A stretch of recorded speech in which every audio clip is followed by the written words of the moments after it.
안녕하십니까. CNG 방송 진행을 맡고 있는 조영식의 지식마당의 조영식입니다. 5시부터 이제 지금부터 BIM의 그 건축 전문가를 위한 변화 기회 그리고 도전에 대해서 1시간 동안 CNG 방송을 진행을 하겠습니다.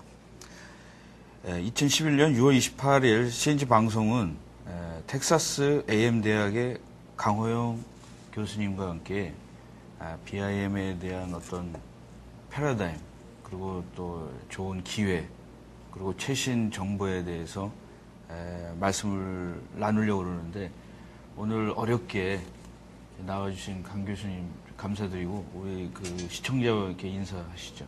예, 알겠습니다. 안녕하십니까. 텍사스 A&M 대학에서 온 강호영입니다. 오늘 이 좋은 자리에 초대해 주셔서 정말 감사드립니다. 예, 제가 자료를 딱 보니까 예.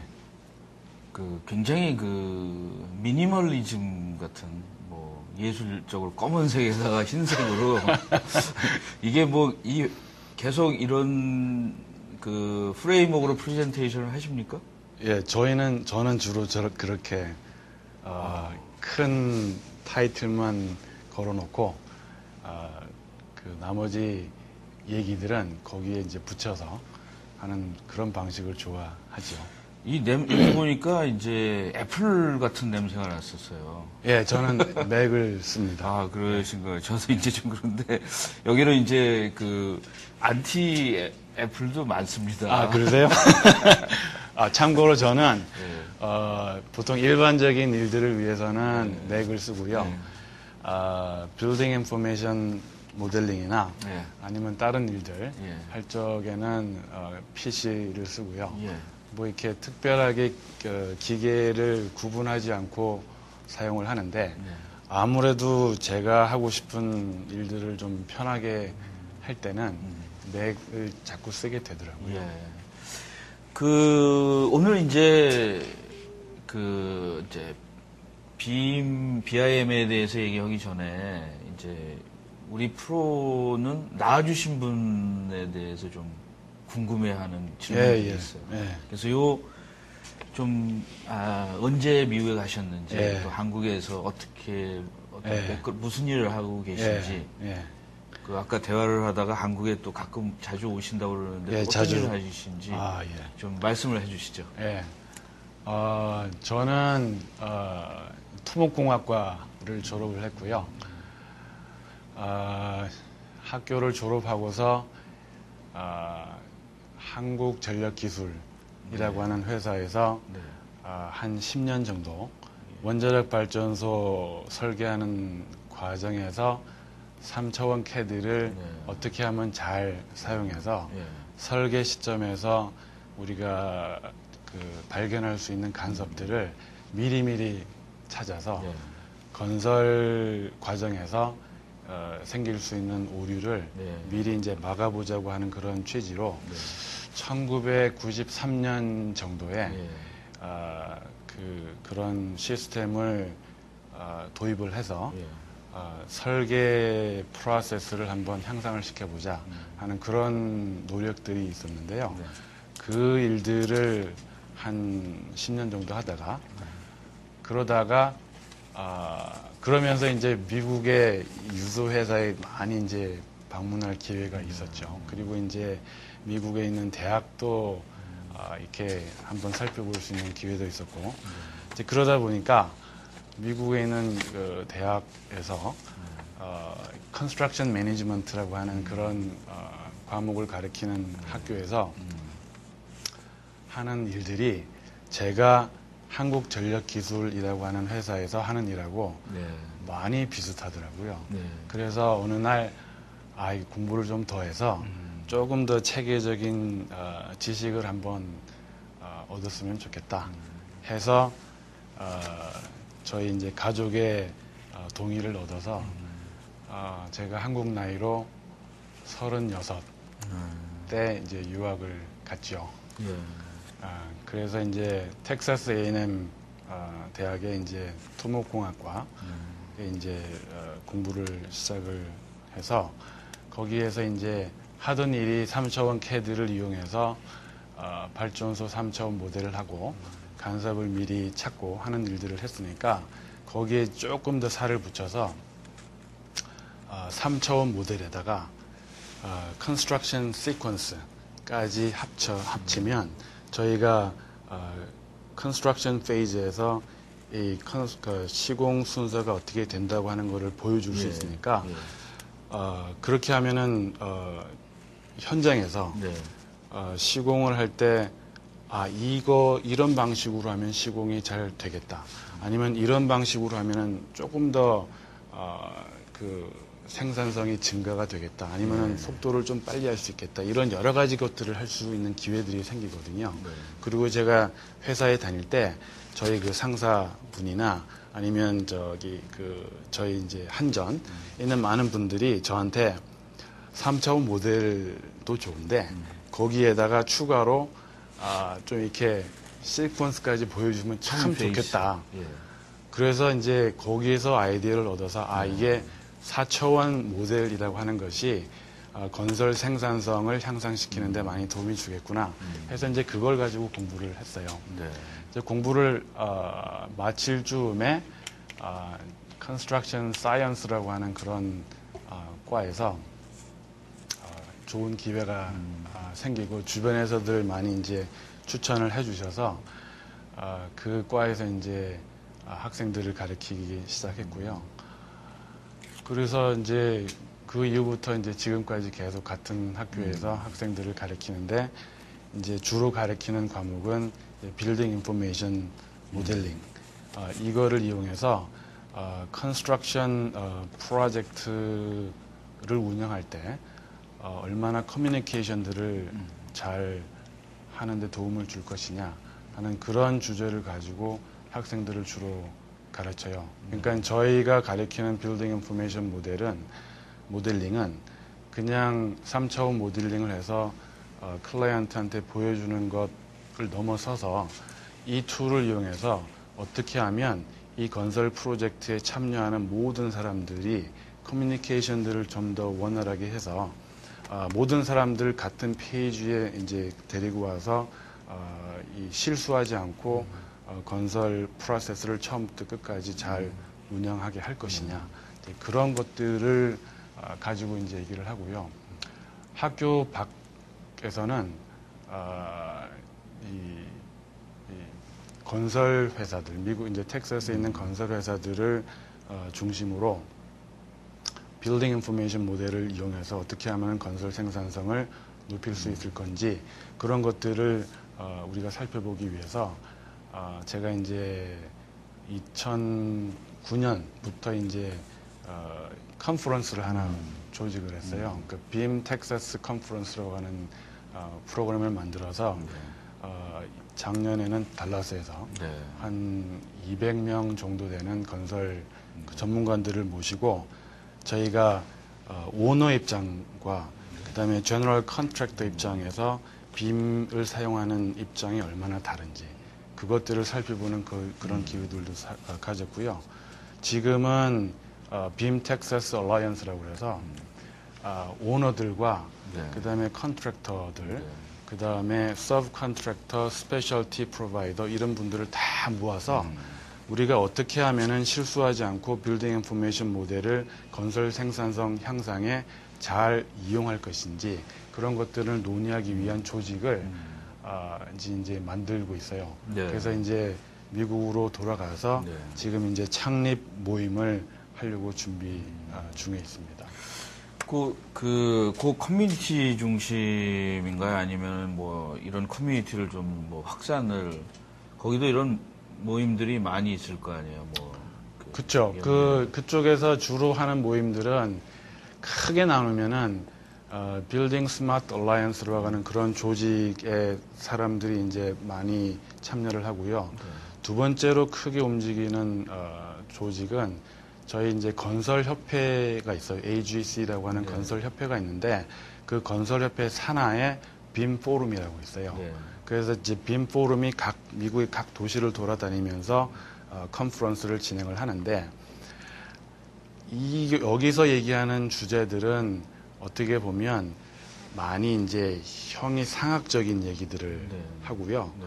실제로 어떤 건설 전문가들이 자기한테 직접 도움이 되는 그런 정보들에 대한 얘기들을 잘 못하는 경우가 있어요. 너무 이제 큰 그림에 대한 얘기만 하다 보면. 그래서 제가 보니까 그 포럼에 하시는 분들이 이게 자기가 원하는 답을 얻지를 못하는 거예요. 그래서 이제 우리 텍사스에 있는 사람들끼리만이라도 우리가 하고 싶어하는 것들을 제대로 할 수 있는 어떤 토의를 할 수 있는 조직을 한번 만들어 보자. 네. 해서 이제 그런 조직들을 만들기 시작을 했고요. 지금 현재로 그런 포럼에 저희가 이제 만드는 얼라이언스에 들어와 계신 분은 이제 미 공병단, 그 다음에 조달청, GSA라고 하는 조달청, 그 다음에 달라스 시청, 그 다음에 샌안토니오 시청, 그 다음에 병원 2군데, 이런 데에서 이제 오너들이 들어와 있고요. 나머지 한 20개 정도 되는 건설회사가 지금 이제 조인을 하려고 하고 있고요. 그래서 그 조직들을 점점 더 확장해서 그 설계하시는 분들도 초대를 하고요. 그래서 설계, 시공, 그 다음에 유지 관리까지 우리가 빌딩 인포메이션 모델을 어떻게 하면 효과적으로 써서 디시전 메이킹 프로세스를 좀 임프루브 할 수 있을 것인가, 그런 얘기들을 하려고 그래요. 저도 이제 그 한 3년 전 정도에 이제 BIM이라는 게 이제 한국에 이제 굉장히 그 뭐 약간 좀 그 붐이라고 그럴까? 근데 이제 준비가 안 된 상태에서 이게 사실은 일반 여기에 보면 이해 당사자들이 생각하는 것들이 다 다르거든요. 그리고 이제 제가 이제 한 20년 정도 했던 게 PRM인데 거기도 보면은 이제 저는 이제 그걸 레이어라고 그러는데 맨 위에는 이제 패러다임 레이어, 철학이지 않습니까? 이거를 그 다음에 이제 두 번째는 매니지먼트 레이어가 있고 밑에는 이제 솔루션적인 거가 있는데 이제 딱 만나서 얘기를 하다 보면 이제 서로 자체도 소통이 잘 안 되는 것 같아요. BIM이 소통하자고 그러는 거지만 그런 문제가 있어요. 그리고 조금 더 있다 보면 이제 빌딩이라는 게 뭐 시빌 엔지니어링도 있고 뭐 아키텍처 있고 빌딩이 종류가 뭐 다리도 있고 여러 가지가 있죠. 플랜트도 있고 굉장히 다르더라고요. 사용하는 솔루션 뭐 많이 다르죠. 패러다임은 비슷한데 맞습니다. 이제 그 이해 당사자가 당장에 가까운데 이익은 서로 다르더라고요. 그래서 내가 이거 해서 내 손해 내가 더 피곤한 거 아니냐. 그래서 이제 지난 동안에는 뭐냐면 이제 BIM이 우리나라에서는 그 앞에 부분에 있는 사람이 준비를 너무 많이 해야 되지 않습니까? 왜냐하면 초창기에 만든 데이터하고 라이프 사이클 다 사용을 하는데. 그렇죠. 근데 지금에서는 그 사람들에게는 그 원고도가 베네핏이 없죠. 베네핏이 없다. 뭐 이런 식으로 이제 그걸 이제 설득을 해야 되는 그런 게 이제 문제가 되는 거더라고요. 그래서 하여튼 BIM의 그 기회가 뭘까요? 여기에 대해서 좀 말씀을 좀 해주시죠. 우리가 BIM이라고 하는 것들을 이용해서 얻을 수 있는 효과들이 사실은 굉장히 많은데요. 우리가 이제 빌딩 인포메이션 모델링이라고 하는 것들을 사용하기 시작한 첫 번째 이유 중에 하나는 건설 분야의 생산성이 다른 분야의 생산성보다 떨어진다고 하는 것들에 대한 조사가 시작이 됐고 사람들이 질문을 한 거죠. 아니 왜 건설 분야의 생산성은 다른 분야, 예를 들어서 조 박사님이 종사하셨던 그런 항공기 제작 분야는 1960년대를 기준으로 하면 지금은 생산성이 두 배보다 훨씬 더 많이 뛰었는데 건설 분야의 생산성은 그때나 지금이나 비슷하거나 외려 매년 0.6% 정도씩 떨어지고 있거든요. 저도 이게 가보면 굉장히 툴 같은 것들이 굉장히 안 쓰더라고요. 그러니까 툴들도 이렇게 예전보다는 툴들을 많이 쓰는데요. 그럼에도 불구하고 여전히 건설 분야의 생산성은 딴 분야보다 많이 떨어지거든요. 이제 많은 분들이 왜 건설 분야는 그렇게 생산성이 떨어지냐라고 이제 질문을 하기 시작한 거죠. 그리고 이제 거기에 대한 답들을 많이 찾아 나가려고 하는데 뭐 여러 가지 이유들이 있어요. 예를 들어서 비행기나 자동차 같은 경우는 조립 라인이 있어서 계속 같은 일들을 반복하고 그 다음에 하나의 반복되는 일들을 개선을 하면 전체적인 생산성 향상에 굉장히 많은 임팩트가 있고 그러다 보니까 도요타 같은 경우는 도요타 웨이 그래서 뭐 카이젠 이런 말들을 이렇게 써서 그 생산성 향상을 하는 그런 여러 가지 시도들을 했지만 건설 분야를 쳐다보면 그런 그 자동차나 비행기 어셈블리 프로세스하고 달리 반복되는 요소가 좀 적어요. 반복되는 것처럼 보여도 예를 들어서 그런 예를 들죠. 미국의 월마트 같은 경우에 보면 어떤 도시를 가든지 간에 그 빌딩들이 다 비슷해요. 거의 유사해요. 그러면은 같은 건물을 반복해서 짓기 때문에 생산성이 올라가야 되는데 그 건물들이 앉아 있는 집안의 조건들은 또 다 다르거든요. 다르겠죠. 그러다 보니까 그리고 이제 거기에 종사하시는 분들도 다르고 그 다음에 그 건물을 시공하는데 필요한 자재를 공급하는 머티리얼 벤더들도 다 다르고 이렇게 참여하는 사람들이 다 다르다 보니까 모양은 굉장히 반복적으로 보이는데 실제로 그 프로세스 자체는 굉장히 유니크하죠. 그 다음에 반복의 요소가 작고 그러니까 이제 그런 것들이 건설 분야의 생산성이 다른 분야의 생산성만큼 그렇게 따라가지 못하는 그런 이유 중에 하나라고 이제 많은 사람들이 얘기를 하죠.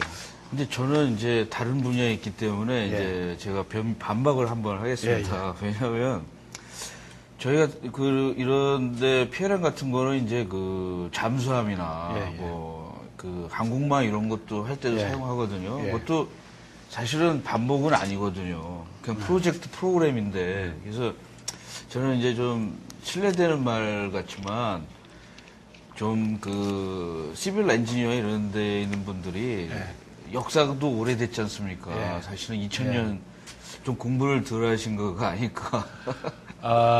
제가 보기에는 그분들이 공부를 적게 하셨거나 그래서 제 그런 생산성이 자존심 때문에 우린 다 충분히 할 수 있어 이런 것 때문이 아닐까. 일부 그런 부분도 좀 있어요. 저희가 이제 미국의 이제 건설 회사에 빔을 적용해서 예를 들어서 pre-construction coordination 미팅들을 할 때 저희가 이제 빔을 어떻게 사용하면 좋습니다라고 이렇게 권고를 해드리기 위해서 일종의 컨설팅을 하다 보면 이제 건설 현장에서 한 30년 정도 일을 하신 분들 같은 경우는 저한테 이제 그런 얘기를 하세요. 사실 한 2년 후면 내가 이제 은퇴를 하는데 그냥 나는 좀 놔두고 저 옆에 조금 더 젊은 사람들이 있으니까 그런 얘기 많이 그 프로젝트에 가서 적용하면은 훨씬 더 잘 될 겁니다. 라고 하는 그런 얘기들을 저한테 가끔씩 하세요. 이제 그런 것처럼 이제 건설 분야에 오래 종사하셨던 분들은 이런 새로운 툴을 사용하지 않고서도 예전의 방식을 사용해서도 충분히 그런 사업주가 원하는 시기에 프로젝트를 끝낼 수 있을 거라고 하는 생각들을 많이 하시죠. 그거 같아요. 그게 이제 그래서 이 툴이 내가 지금 하고 있는 프로세스에 어느 정도 도움은 되긴 하겠지만 이 툴이 없어도 나는 프로젝트를 제대로 끝날 수 있으니까 나는 안 써도 되겠다라고 생각하시는 분들이 가끔 계세요. 이제 그렇지만 그럼에도 불구하고 젊은 분들, 미국에서 이제 어느 정도 30대 초반의 프로젝트 매니저 같은 경우는 그런 새로운 툴들을 사용해서 자기 프로젝트를 임프루브 시키고 그리고 이제 회사 내에서도 우리 프로젝트는 이런 좋은 테크놀로지들을 이용해서 이런 식으로 생산성을 향상했습니다. 라고 하는 것들에 대한 얘기를 하고 싶은 그런 욕심을 가지고 있는 젊은 프로젝트 엔지니어들이 많기 때문에 사용하고자 하는 사람들도 꽤 많아요. 그래서 좀 이렇게 산업별로다 보면 예. 제가 느낀 거는 약간 보수적이다. 자기의 경험이나 이런 거에 대해서 방어적이다 이런 느낌을 받습니다. 제 커뮤니티에. 그런 분들도 계시긴 하죠. 그래서 제 후배들도 지금 보면은 뭐 웬만한 중견회사, 건설회사나 이런 데 이제 전무상무를 하는데 예. 오늘도 이거 BIM 이거 얘기를 하면 예. 아이, 나는 이제 아까 말씀하신 것처럼 내가 지금 그 현장에서 너무 경험을 하다 보니까 예. 이 머리 쓰는 거에 대해 굉장히 그 저항감이 있지 않을까. 요 그림에 대해서 좀 설명을 해 주시죠. 이게 이제 아까 제가 말씀드렸던 생산성 향상 근데요. 1964년도에 조금씩 내려갔네요. 그렇죠. 1964년도를 기준으로 보면 예. 딴 분야는 이렇게 생산성이 올라갔지 않습니까? 근데 이제 건설 분야는 매년 0.6%씩 떨어진 거죠. 1964년에 만든 비행기들 내부 보면은 전자장비 같은 것들이 다 바뀌어 있거든요, 사실은. 그래서 이것도 좀 그래서 이제 그 이후로 사람들이 여러 가지를 연구를 했는데 네. 그 중에서 아까 제가 말씀드렸던 그 반복되는 그런 프로세스가 별로 없다는 거.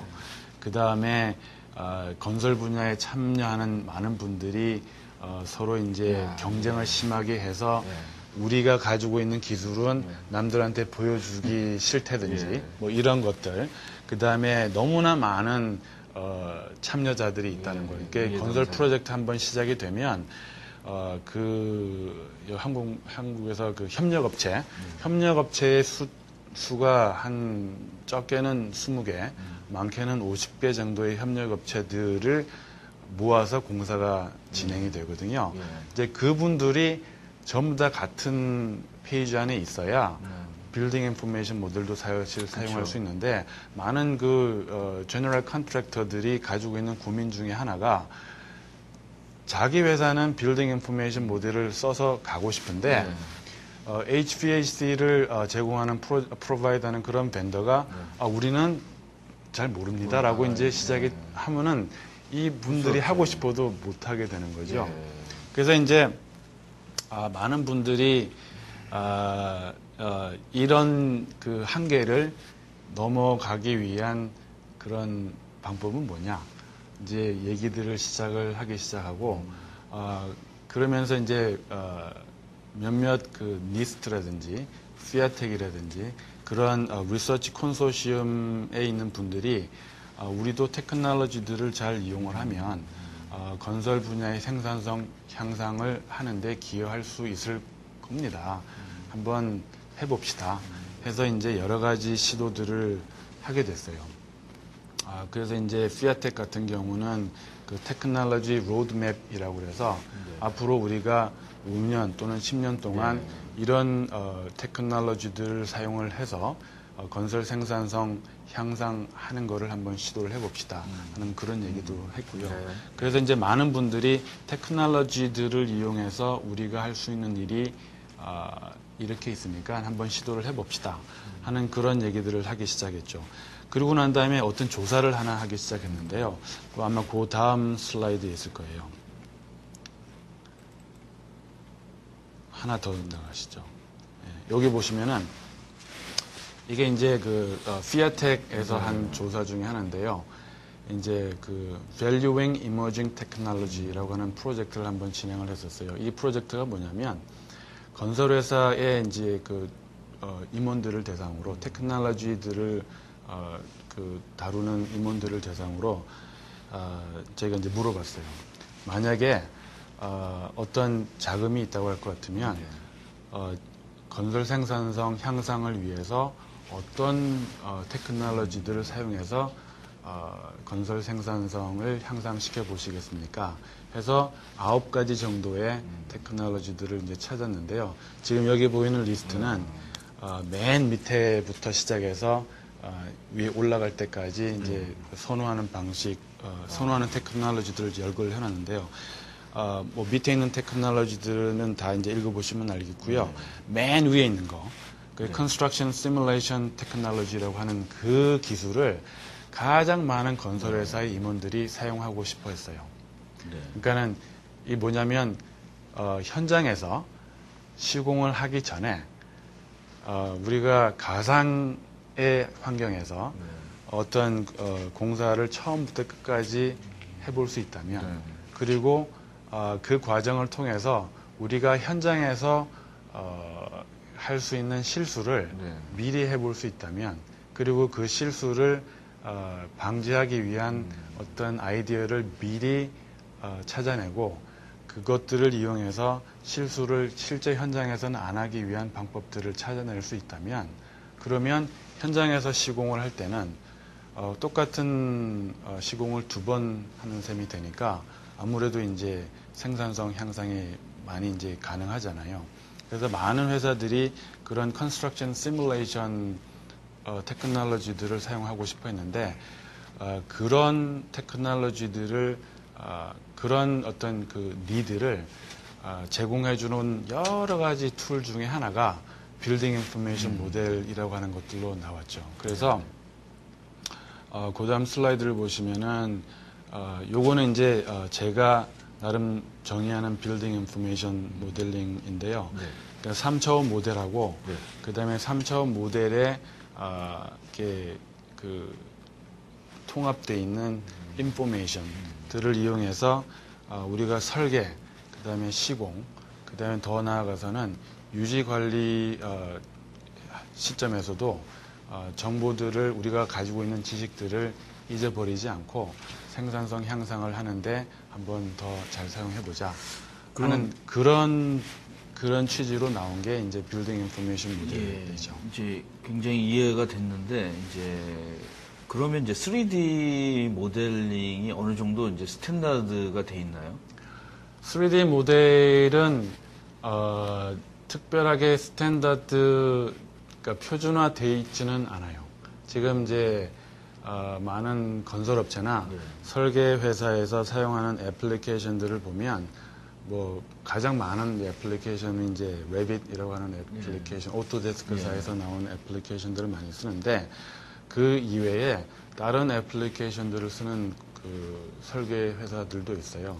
예를 들어서 아키캐드를 쓰는 그런 설계사도 있고 또 어떤 경우에는 테클라 스트럭처라고 하는 그런 애플리케이션들을 사용해서 예를 들어서 그 콘크리트 칼럼 안에 들어가 있는 그 reinforcement bar cage하고 스틸 빔 사이의 간섭을 찾아낸다든지 뭐 이런 일들을 할 때 그런 테클라 스트럭처라고 하는 애플리케이션을 사용하는 회사들도 있고 또 벤틀리사에서 나온 애플리케이션들을 써서 3차원 모델링을 하는 그런 회사도 있고 그래서 이제 나름 이런 다양한 애플리케이션들을 사용하는 그런 회사들로부터 우리가 어떤 아웃풋을 받았을 때 오너로서 아니면 또 사용자로서 그런 애플리케이션들 사이에 호환, 소위 말하는 인터오퍼러빌리티 프로블럼을 어떻게 해결할 것인가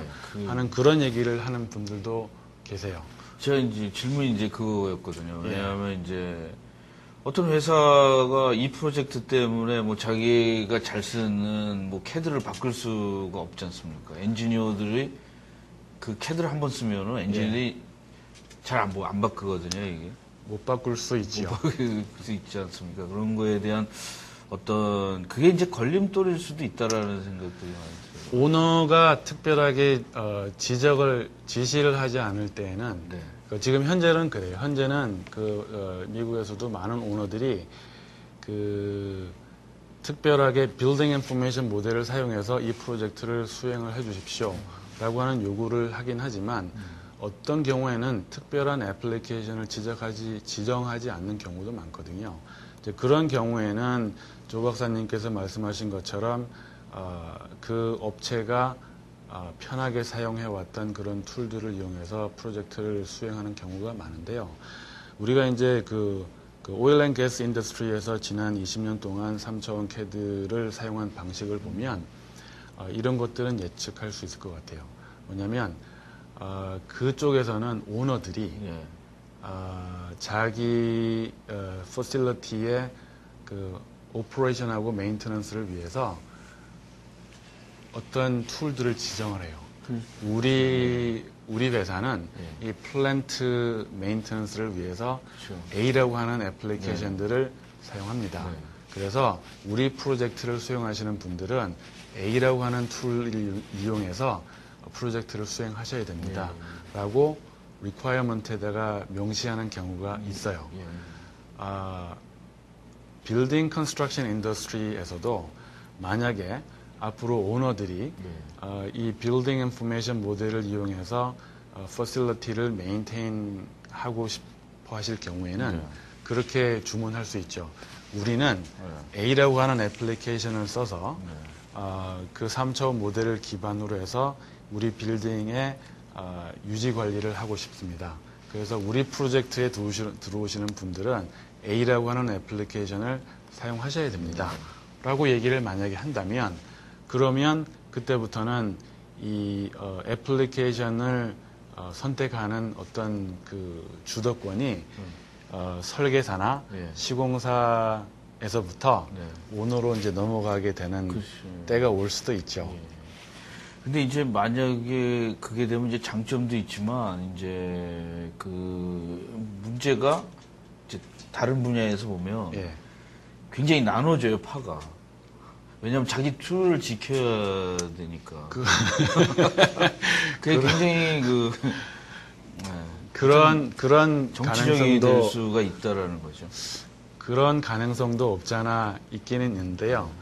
그 오일 앤 가스 인더스트리에서 지난 20년, 30년 동안의 그 트렌드를 보면 시간은 걸리지만 결국은 나름대로의 교통 정리가 돼서 지금 보면 그쪽에서는 한 2가지 정도 애플리케이션이 주로 이제 시장을 장악하고 있는 편이고요. 이제 플랜트도 보면 이제 우리가 플랜트라고 그러지만 뭐 오일 인더스트리가 있고 뭐 굉장히 다양한데 거기마다 굉장히 큰 강자들이 한두 개씩 있거든요. 그렇죠. 근데 저희가 생각할 때 제가 이제 아웃사이더로 볼 때는 BIM은 그거 굉장히 덩어리가 크거든요. 그 거인들이 이제 부딪힐 가능성이 있다라는 거죠.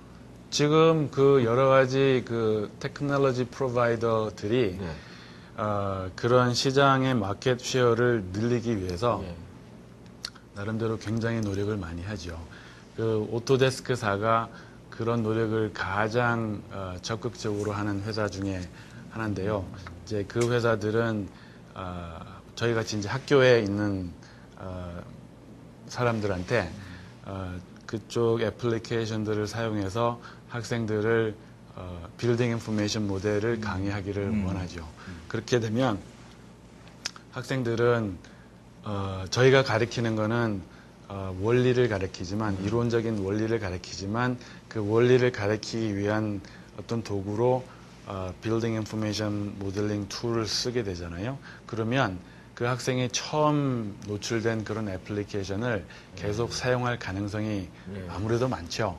그러다 보니까 많은 테크놀로지 프로바이더들이 학교의 어떤 그런 릴레이션십을 가져서 학생들한테 그런 애플리케이션들을 제공해 주기를 원하죠. 그래서 그런 노력들이 아무래도 이제 많이 진행이 될 수밖에 없지요. 그 교수님이 이제 자료를 굉장히 많이 주셨는데 이거는 이제 그 여러분들이 나중에 다운로드를 해서 볼 수가 있습니다. 그래서 이제 좀 빨리 진행을 해야 될 것 같아가지고 요 화면을 좀 설명을 해주시죠. 이 화면은 그 빌딩 인포메이션 모델이라고 하는 게 거기에 이제 익숙하지 않은 분들한테 빌딩 인포메이션 모델이 뭡니다라고 하는 거를 설명하기 위해서 이제 보여드리는 화면인데요. 저희가 이제 그냥 예전에 3차원 모델이나 2차원 모델을 할 적에 이렇게 선을 하나 이렇게 CAD에서 선을 그으면 그 선은 그 선 이외에 다른 의미는 없었죠. 근데 지금 빌딩 인포메이션 모델이라고 하는 거는 그 선에 특정한 인포메이션을 우리가 파라메타라고 하는 형식을 빌어서 지금 화면에 보이는 그런 툴들, 그런 그 창문들을 통해서 정보들을 입력을 하게 되면 그 선이 그 다음부터는 그냥 단순한 선이 아니게 된 거죠. 그 선이 가지고 있는 여러 가지 의미들이 있기 때문에 컴퓨터한테 나중에 자 지금 여태까지 내가 컴퓨터에 제공한 여러 가지 정보들을 이용해서 그 형상을 3차원으로 한번 보여다오 라고 했을 때 클릭 한번 함으로써 그런 것들을 보여줄 수 있다는 거죠. 그래 이제 그게 지금 많은 분들한테 알려져 있는 파라메타를 기반으로 한 빌딩 인포메이션 모델링 애플리케이션이죠. 네. 근데 이제 꼭 이런 과정을 거쳐야 되느냐? 그거는 아니에요. 그러니까 많은 분들이 제가 이제 한국에서 많은 분들이 요즘 페이스북 이걸 통해서 빌딩 인포메이션 모델이 뭐라고 하는 얘기들을 이렇게 사용했습니다. 저렇게 사용했습니다 하는 그런 얘기들을 듣는데요. 어떤 특정한 애플리케이션들을 쓰면은 그게 빌딩 인포메이션 모델링을 하는 거라고 생각을 하시는 경우를 가끔씩 봤어요. 근데 어떤 애플리케이션을 쓰든지 그게 파라메타 베이스로 돼 있든지 되어 있지 않든지 간에 우리가 어떤 3차원 모델 안에 어떤 설계나 시공을 위한 인포메이션, 그 다음에 사용자가 원하는 인포메이션이 들어가 있으면 그거 자체가 빌딩 인포메이션 모델이 될 수가 있죠. 저도 이제 제가 한참 공부를 할 때 90년대 초에는 오브젝트 오리엔트라는 테크놀로지가 나왔는데 네. 이제 굉장히 뭐 솔루션도 안 나오고 네. 그러니까 뭐 서로 이제 학회에 가서도 네. 오브젝트 오리엔트가 뭐냐. 네. 지난 한 5년 동안은 계속 뭐 하다가 이제 아까 말씀대로 이제 교통정리가 어느 정도 돼가지고 뭐 오브젝트의 정의 뭐 슈퍼 클래스니 뭐 클래스 이런 것도 됐는데 BIM도 이제 지금 진화 과정에 있는 거 아닌가요? 완전히 진화한 게 아니라? 지금도 계속 바뀌고 있죠. 예. 지금 한 가지 테크놀로지를 프로바이드하는 회사들이 고민을 하고 있고 또 제가 봤을 때 좀 더 많이 고민을 해야 되는 부분 중에 하나가 설계 과정에서 이 빌딩 인포메이션 모델을 만드는 노력을 지원해주는 측면에서 테크놀로지들이 좀 변해야 되는 부분들은 있다고 봐요. 그러니까 예를 들어서 이제 그런 거죠. 많은 분들이 그런 얘기들 하죠. 저희 프로젝트는 빌딩 인포메이션 모델을 사용해서 설계가 처음부터 끝까지 진행된 프로젝트입니다. 그런 얘기 가끔씩 들으시죠. 자, 그 얘기가 우리가 이렇게 뭘 뜻하느냐, 그리고 이제 그게 뭘 뜻해야 되느냐 하는 거를 이제 한번 생각을 해보면, 제가 보기에는 많은 회사들이, 많은 설계사들이 이런 과정을 아직까지는 거치고 있어요. 설계는 예전처럼 이게 2차원 도면을 베이스로 이 건축가 분들 이렇게 설계를 막 하고 난 다음에 어느 정도 설계가 조금 진행이 되면 그 다음부터는 이 3차원 모델을 하는 전문가들을 이제 초청을 해서 그분들이 2차원 도면에 표시된 그런 정보를 3차원으로 만들죠. 그러고 난 다음에 간섭도 검토하고 그 과정을 빌딩 인포메이션 모델을 이용해서 다 설계를 했다라고 하는 분들이 이제 계시죠. 물론 이제 맞는 얘기일 수 있어. 어느 정도 맞는 얘기일 수 있는데 근데 실제로 우리가 빌딩 인포메이션 모델이라고 하는 그것들을 만든 어떤 철학이라든지 기본 아이디어를, 원래 아이디어를 보면 설계 자체를 3차원으로 하게끔 도와주는 툴들이 많죠. 그 레빗도 사실은 이제 처음부터 설계 자체를 3차원으로 하는 거를 도와주기 위한 툴로 만들어졌고, 설계가 3차원으로 설계가 끝나고 나면 그러면 이제 이렇게 클릭 한번 함으로써 2차원 도면이 이렇게 자동으로 나오고 그러면 3차원 모델에서 뭔가 좀 바뀌면 2차원 도면도 바뀌고 뭐 이런 얘기들을 많이 하지 않습니까? 자, 그러면 우리가 디자인을 할 때 하나의 빌딩을 설계하는데 여러 사람들이 디자인을 하잖아요. 그럼 여러 분의 설계자들이 하나의 빌딩 모델링 애플리케이션들을 사용해서 설계를 할 수 있을 것이냐, 그 파일을 공유할 수 있을 것이냐, 또는 다른 말로 하면은 많은 분들의 설계자들이 하나의 엑셀 파일을 이용해서 테이블을 만들 수 있을 것이냐, 뭐 그런 질문을 해볼 수 있잖아요. 그랬을 때 그때부터는 이제 테크놀로지가 가지고 있는 한계점들이 조금씩 보이기 시작하죠. 그래서 요즘 그런 테크놀로지 벤더들이 그런 다수의 사용자가 3차원으로 설계를 하기 위한 환경을 제공해주는 그런 기술들을 기존의 빌딩 인포메이션 모델링 애플리케이션에다가 이제 넣기 시작하는 단계가 된 것 같아요. 그 오토데스크사도 나름 그런 툴들을 제공하고 있는 걸로 알고 있고요.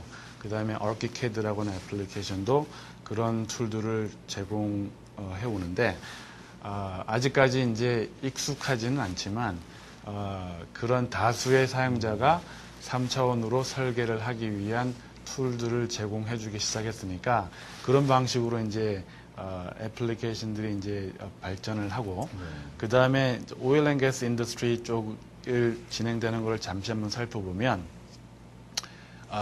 애플리케이션이 점점 더 많은 사람들이 컬래버레이션을 하기 편한 쪽으로 그래서 이제 애플리케이션들이 점점 변하는 것 같아요. 그래서 한 엔지니어가 아니면 디자이너가 어떤 뭔가 결과물을 만들었을 때 그 결과물이 그 팀에 있는 나머지 사람들하고 쉽게 공유가 될 수 있게끔 그런 방식으로 이제 툴들이 진행이 될 것 같으니까 앞으로 이제 건축 분야에서 사용되는 그런 툴들도 아마 그런 쪽으로 진행이 되지 않을까 그런 짐작은 해볼 수 있을 것 같아요. 저는 굉장히 제가 했던 프로젝트나 이런데 아주 공감하기 때문에 100% 이해를 할 수 있습니다. 근데 제가 한 가지 재미있는 제 경험담을 해드리겠습니다. 이 항공기를 만들면 부조 만드는 사람 따로 있고 이제 파이핑 만드는 사람이 있고 와이어 한이 따로 있거든요. 그렇죠.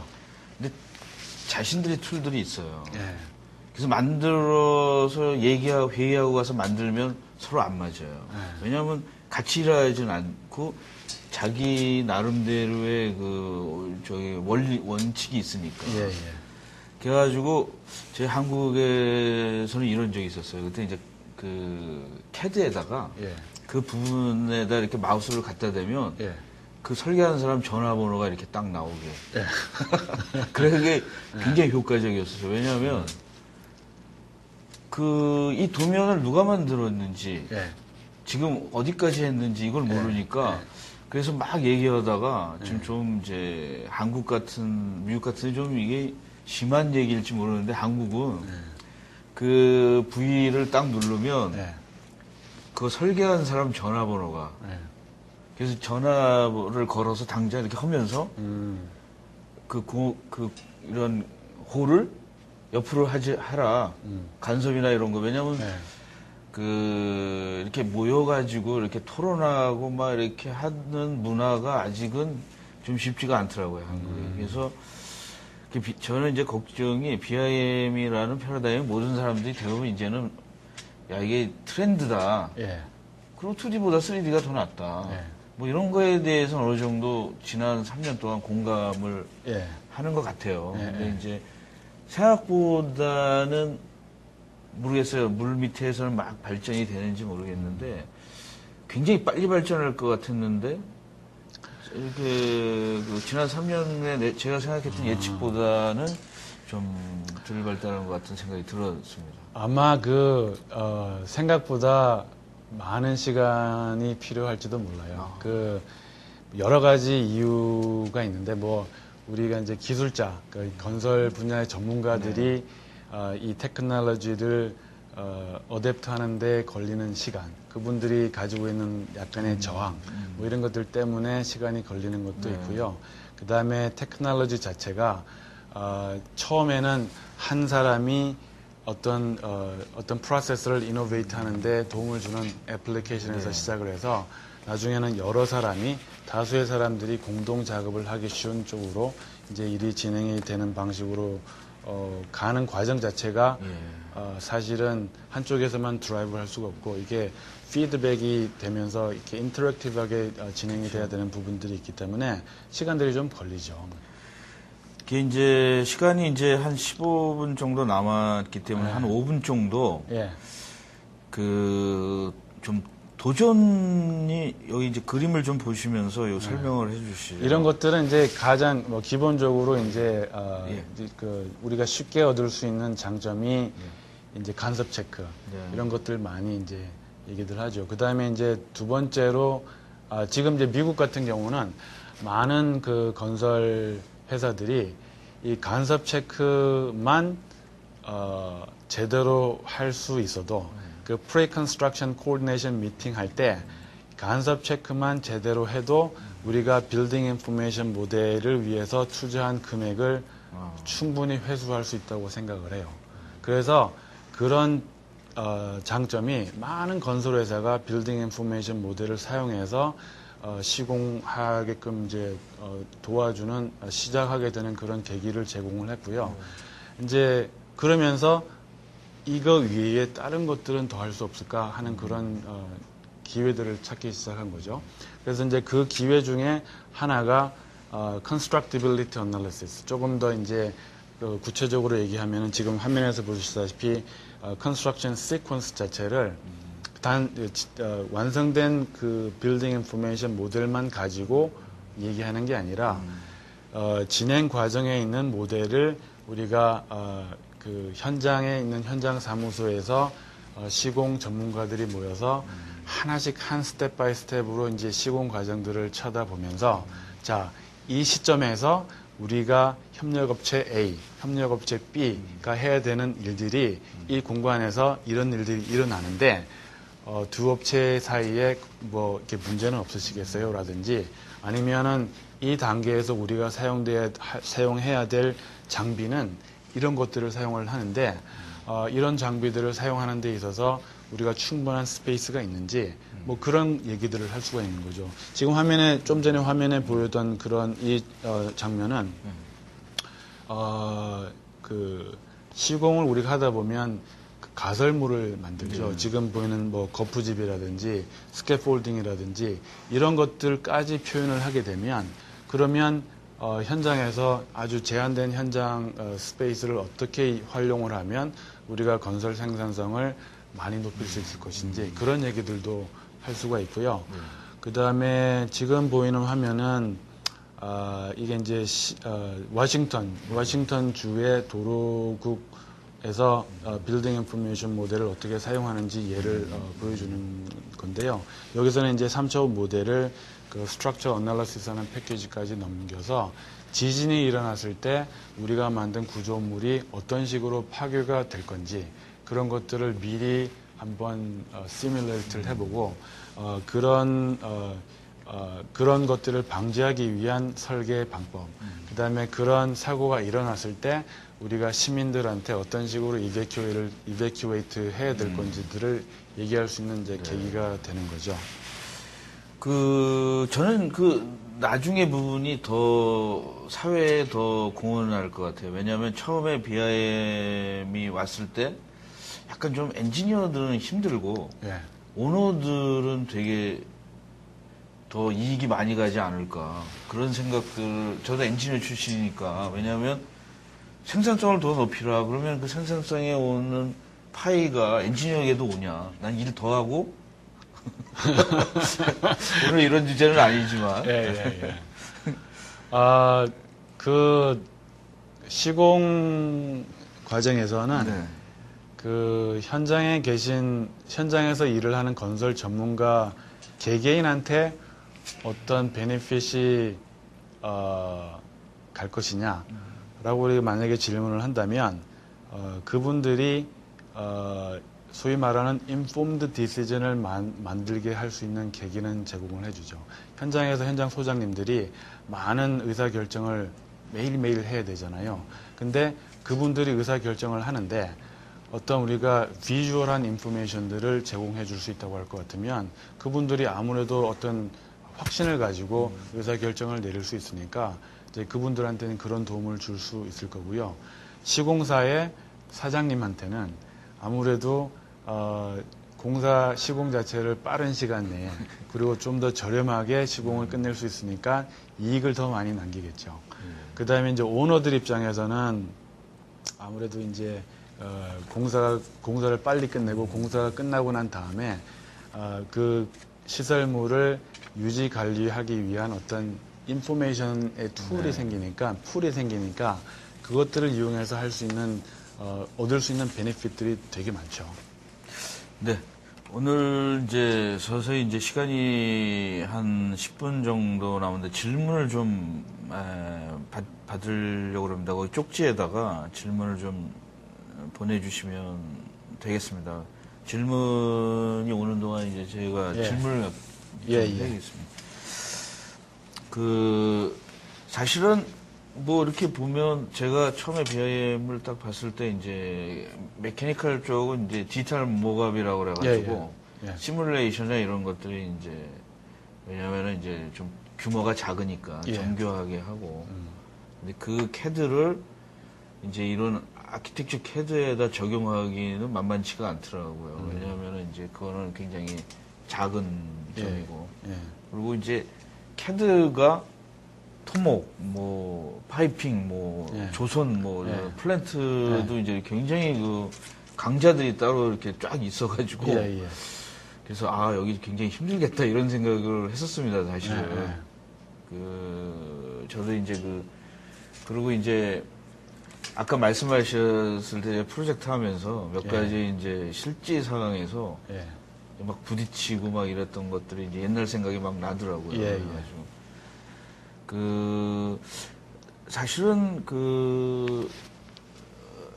뭐 3D만 도입을 해도 굉장히 저는 한 반은 성공했다고 생각이 들거든요. 3D만 이렇게 아까 말씀하신 것들 중에서 3D를 보여준다고 그랬는데 사실은 초창기에 저도 이제 그런 생각을 했었는데 이제 매니저급에 있는 사람들이 자기 그 VCR도 세팅 잘 안 하는데 그분들이 이런 아키캐드나 뭐 레빗에 들어와서 이걸 본다라는 거는 안 보더라고요. 엔지니어들은 뭐 당연히 뭐 하겠지만 그래서 그런 거에 대해서 저희가 비슷한 문제가 한번 디지털 매니팩처링이라는 데 있었어요. 왜냐하면 이걸 이렇게 잘 만들어 놓거나 시뮬레이션이나 이런 걸 만들어 놓으면 잘 써요.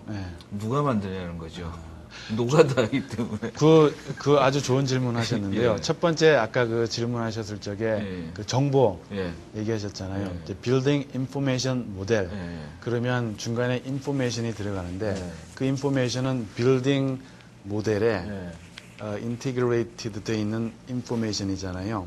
그러면 결국은 3차원 모델과 빌딩 인포메이션 모델의 차이는 인포메이션이거든요. 그렇죠. 자, 그러면 우리가 이제 3차원 모델을 사용해서 뭔가를 할 때와 빌딩 인포메이션 모델을 써서 뭔가 할 때의 차이점은 인포메이션을 어떻게 사용할 것인가 하는 건데 자, 그러면 우리가 디자인 페이즈나 컨스트럭션 페이지에서 사용할 수 있는 인포메이션이 뭐냐라고 질문을 한번 해볼 수 있죠.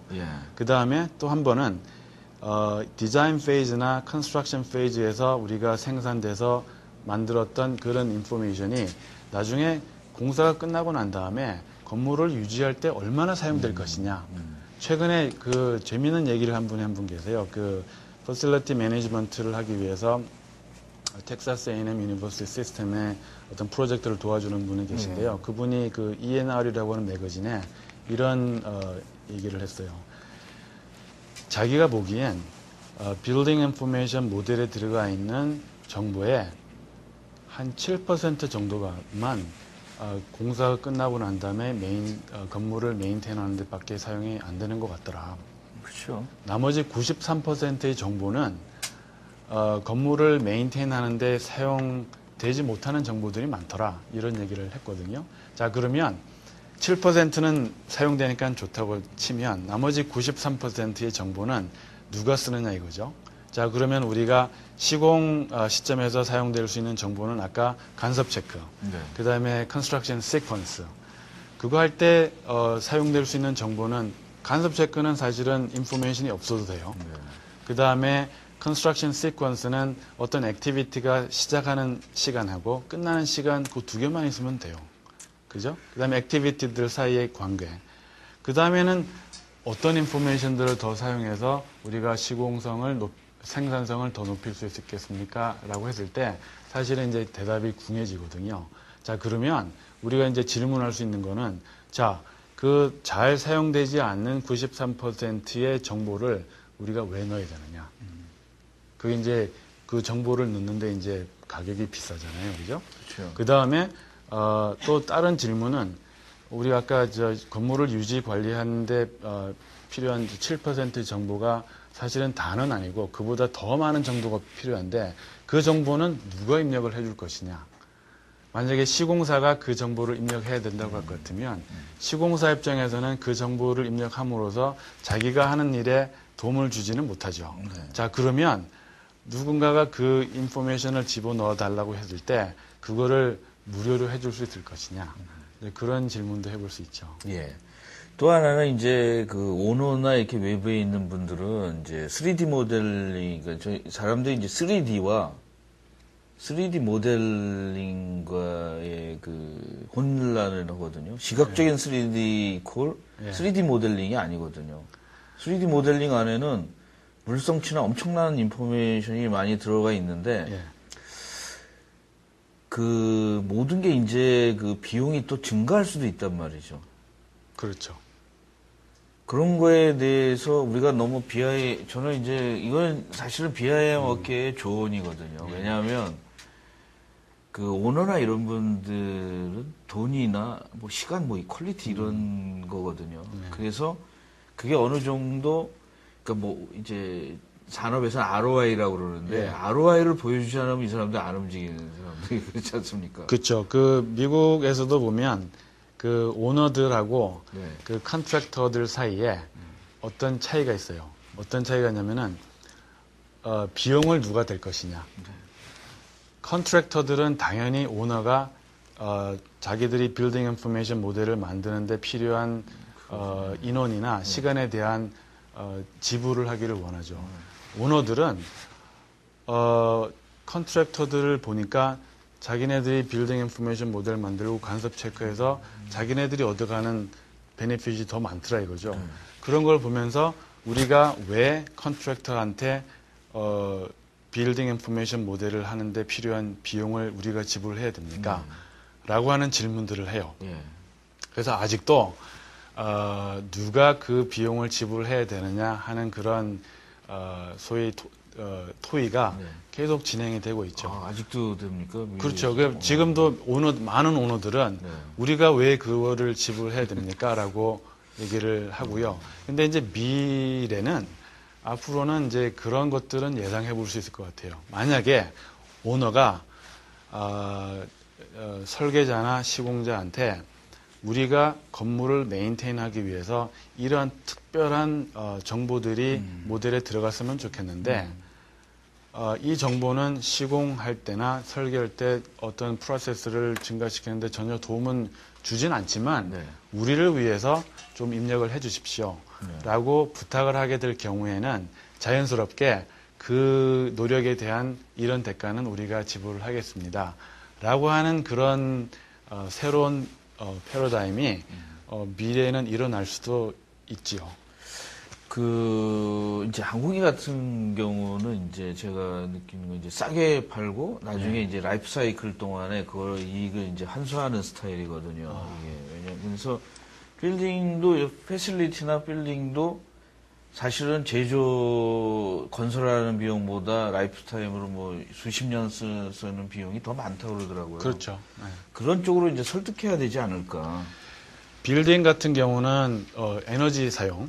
그게 이제 빌딩을 유지하기 위해서 전 세계에 있는 빌딩을 유지하기 위해서 우리가 사용하는 에너지가 전 세계에서 만들어내는 에너지의 50%에서 60% 정도의 에너지를 쓴다고 많은 사람들이 얘기를 해요.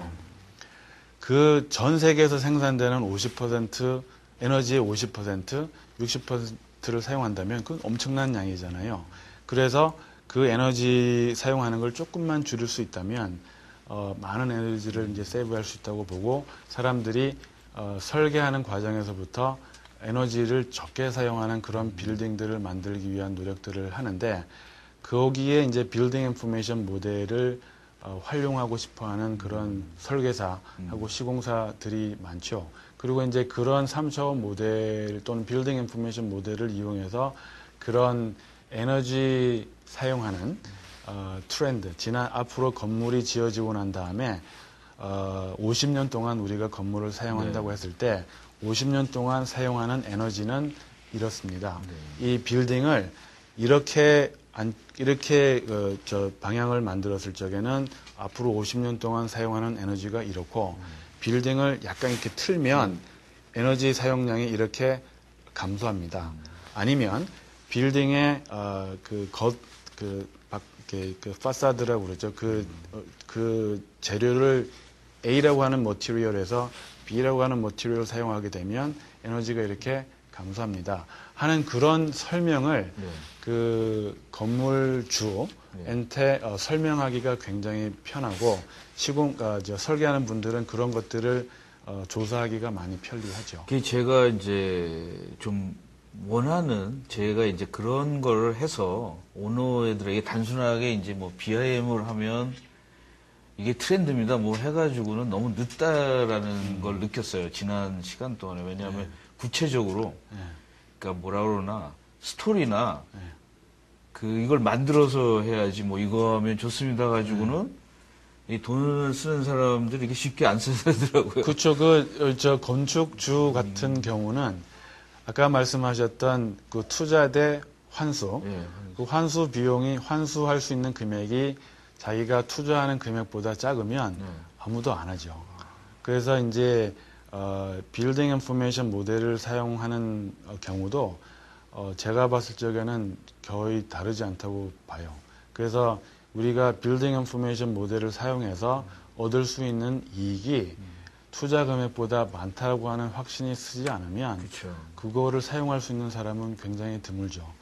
아까 말씀드렸다시피 미국의 시공사들은 이미 이제 투자한 금액보다 간섭 체크를 위해서 간섭 검토를 통해서 얻을 수 있는 환수할 수 있는 이익이 더 많다고 판단을 했죠. 그 많은 이그젬플도 있고 그래서 그런 빌딩 인포메이션 모델을 위해서 투자하는 거에 많이 이제 적극적이죠. 저 이제 여기서 질문을 좀 해주셨는데 나인원님께서는 저희 회사는 미군 부대 전기통신공사를 주로 하는 회사입니다. 부대에서 나오는 자료들이 보통 오토캐드 자료 중 국내에서 잘 활용하지 않는 마이크로 스테이션 자료가 나오는 경우가 많습니다.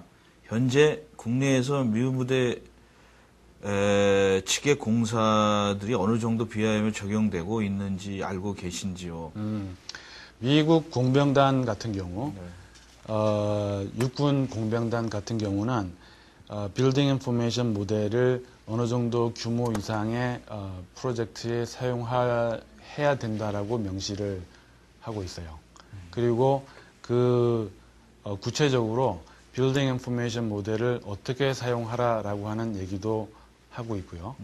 어떤 애플리케이션을 써라고 하는 얘기도 하고 있어요. 그래서 전통적으로 미 정부에서는 그 정부 산하 기관에서는 그 벤틀리사의 마이크로 스테이션들을 사용해서 많은 일들을 해왔죠. 지금도 그렇게 하고 있고요.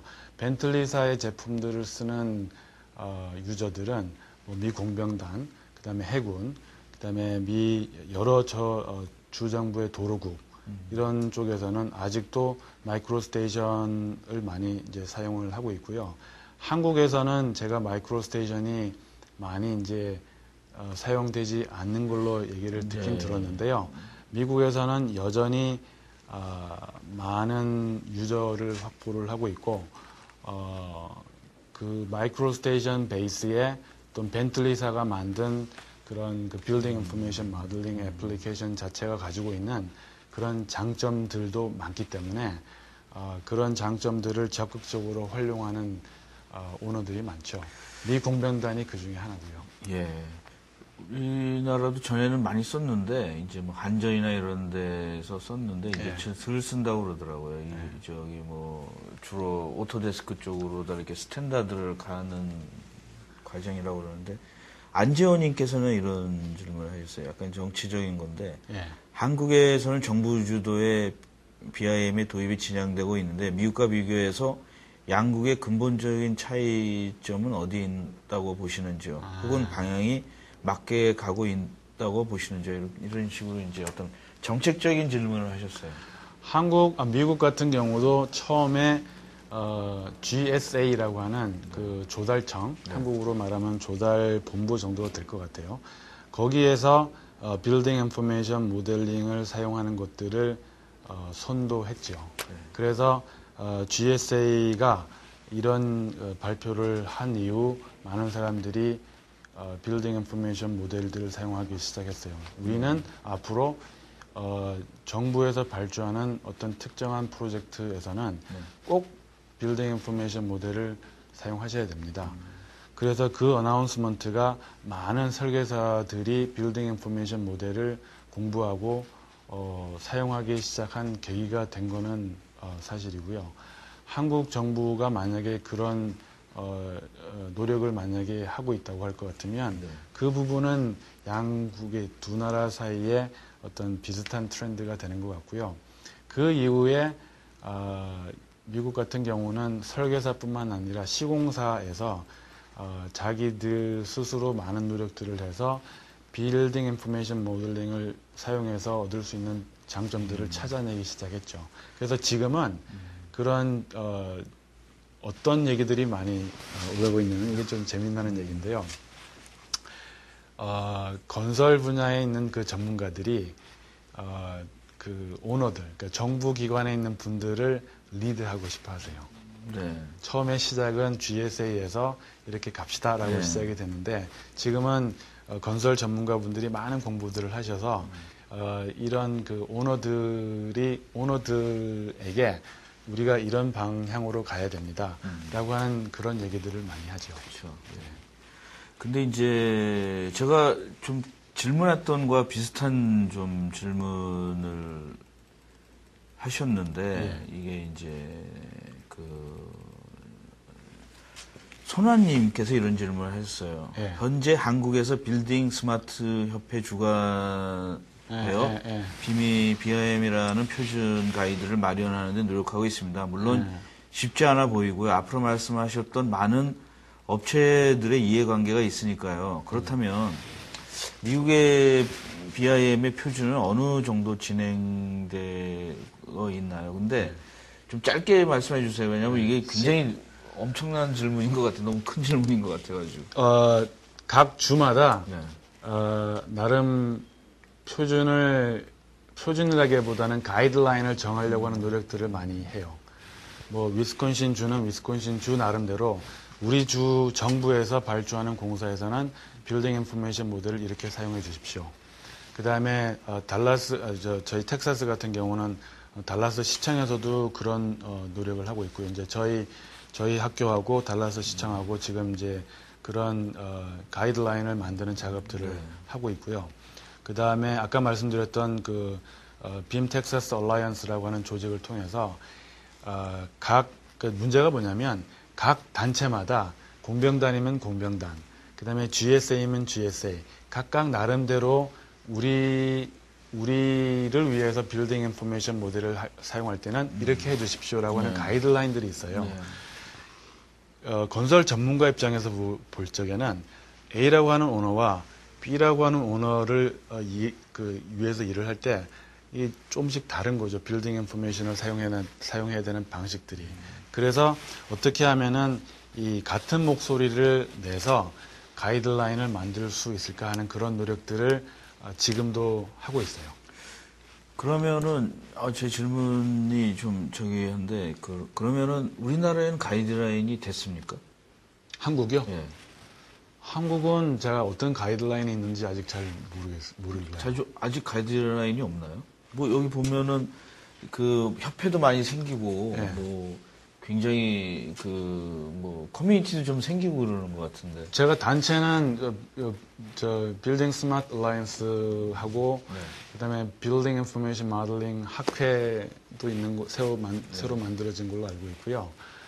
그다음에 건설 융합 협회, 학회 뭐 이런 것들도 만들어져서 나름 빌딩 인포메이션 모델링 테크놀로지들을 이용해서 건설 생산성 향상을 어떻게 해야 되겠다고 하는 토의는 많이 진행되고 있는 걸로 알고 있는데요.